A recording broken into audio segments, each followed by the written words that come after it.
हर गरीब के लिए आवास की सुविधा है,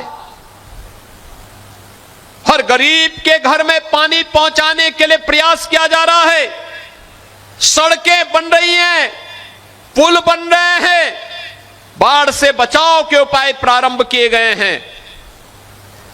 बहनों और भाइयों, अब मैं कह सकता हूं, किसी माफिया में दुस्साहस नहीं, किसी गुंडे में दुस्साहस नहीं कि किसी पर्व और त्योहार में व्यवधान पैदा कर दे और उपद्रव पैदा कर दे। अगर कोई किसी रामलीला में, किसी यज्ञ और कथा में, किसी धार्मिक आयोजन में, रामनवमी हो, शिवरात्रि हो, जन्माष्टमी हो, रक्षाबंधन हो, इन आयोजनों में अगर किसी ने व्यवधान डाला तो पर्व तो मना ही लेगा, लेकिन उसके बाद यह तय है कि रावण और कंस जैसी दुर्गति उसकी तय है जो व्यवधान डालने वाला है।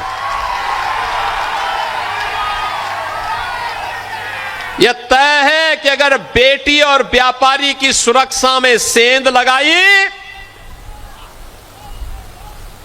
तो सेंध लगाने वाले का इंतजार तो फिर यमराज ही करेगा, बाकी किसी को नहीं करना चाहिए।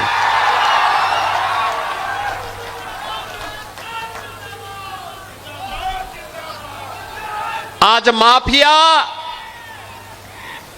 माफिया पिस्तौल लहराते हुए, कोई धमका करके, खुली जीप में चल करके किसी हिंदू को धमका नहीं सकता है, अब नहीं धमका सकता है।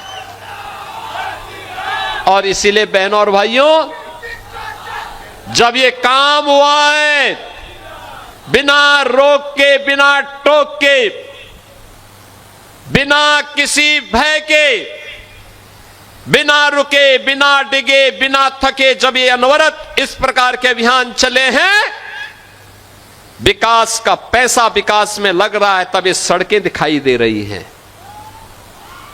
तब पर्यटन के केंद्र संवर रहे हैं, तब पुल और पुलिया बन रही हैं, तब बिजली की परियोजनाएं तैयार हो पा रही हैं, तब विकास दिखाई दे रहा है। और सुरक्षा का माहौल है तो पैसा विकास का विकास में लग रहा है और गरीब का पैसा गरीब के पास जा रहा है। नौजवान के लिए नौकरी और रोजगार की सुविधा है, बेटी के स्वावलंबन के लिए भी योजना है, अन्नदाता किसानों के सम्मान के लिए भी सरकार के पास योजनाएं हैं और उन योजनाओं को प्रभावी ढंग से लागू किया जा रहा है। और उसी को लागू करने के लिए आज मधुबन में मुझे आने का अवसर प्राप्त हुआ है। अब कोई किसी गरीब की जमीन पर कब्जा नहीं कर सकता है, अब नहीं कर सकता है। अगर करेगा तो उसे पता है कि कब्जा करेगा। पहले माफिया और गुंडे, पार्टी विशेष के गुंडे जबरन कब्जा करते थे गरीब की जमीन पर, व्यापारियों की प्रतिष्ठान पर। अब नहीं कर सकते। अब करेंगे तो उसे मालूम है कि बुलडोजर आएगा, संपत्ति को फिर से जब्त करवाएगा, अवैध कब्जे को तो हटाएगा ही हटाएगा, बाप दादों की अर्जित संपत्ति को भी एक कब्जे में लेकर के गरीब का मकान बना करके गरीब को वितरित कर देगा। हमने ये मुहिम प्रारंभ की है, ये मुहिम प्रारंभ की है। प्रयागराज में बन चुका है, लखनऊ में बन चुका है, गोरखपुर में ऐसे आवास गरीबों के बन चुके हैं, अन्य जनपदों में भी तैयारी चल रही, युद्ध स्तर पर चल रही है। और याद करना, गरीब का शोषण करने की अनुमति किसी को नहीं देंगे। नौजवान के हितों के साथ खिलवाड़ करने की छूट किसी को नहीं देंगे। अन्नदाता किसानों के साथ शोषण करने और बहन बेटियों की इज्जत के साथ खिलवाड़ करने की छूट भी किसी को नहीं देंगे। और इसीलिए आज मैं आपके पास कहने के लिए आया हूं, मऊ जनपद आज फिर से एक नई विकास की यात्रा में आगे बढ़ा है। इस विकास यात्रा के सहयात्री आपके सामने हैं। मैं तो मऊ के पड़ोस का ही रहने वाला हूं। हमारे लिए तो मऊ आंगन जैसा है। और याद करना, जब मैं केवल सांसद था तब भी यहां कोई संकट आता था तो कोई आए ना आए, लेकिन मैं दौड़ करके गोरखपुर से यहां आ जाता था।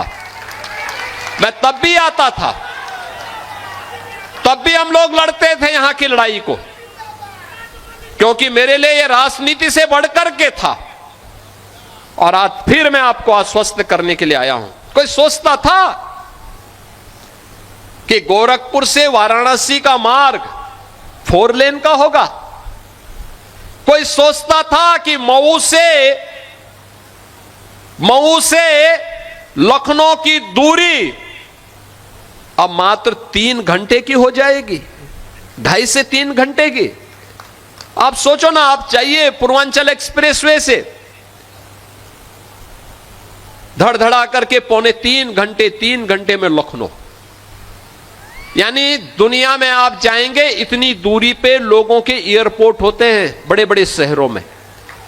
एयरपोर्ट पे कोई उतरता है, इतना दूरी तय करके तब वो अपने गंतव्य में पहुंचता है। और यहां आपके लिए प्रदेश की राजधानी इतनी नजदीक हो गई, गोरखपुर नजदीक हो गया, काशी नजदीक हो गया, प्रयागराज की दूरी घट गई, इतनी अच्छी कनेक्टिविटी। और बाढ़ से बचाव के लिए, सरयू मैया से, घाघरा के बाढ़ से बचाव करने के लिए सरकार कार्य कर रही है। जो बचाव होगा उसमें तेजी करने के लिए हम लोग फिर से इसको और पैसा उपलब्ध करवाएंगे। हर हाल में इसका कार्य होना है।